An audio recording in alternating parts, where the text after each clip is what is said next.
Hey guys, this is Dan from DGM Audio Restoration.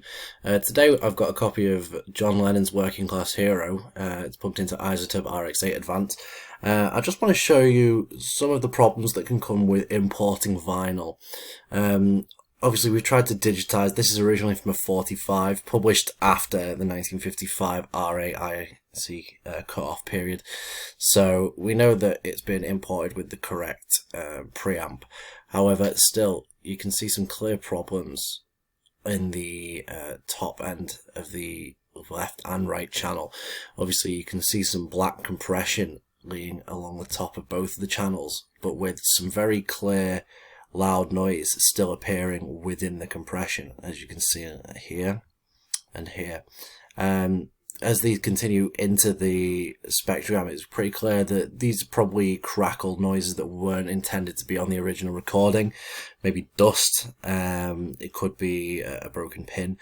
But either way, I would probably try and get those clicks out as soon as possible.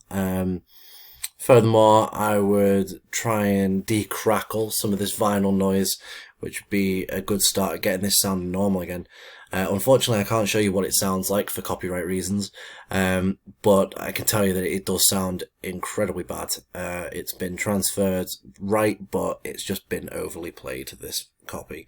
But that doesn't mean that we can't do anything with it. With a bit of declipping, some decrackle, and maybe even some spectral repair, we could get this sounding listenable again, and any unique little glitches in the vinyl, that's just extra nostalgia for the listener. Thank you guys. There's not much more I can show you on this point right now until I can get a better screen recorder where I can show you not only what I'm saying, but also I can show you what's being recorded and what the music output is. But I'm hoping to get some more equipment coming up soon, and hopefully I can show you some even better tutorials. I can show you some advanced methods of audio restoration, and we can really get things started going here.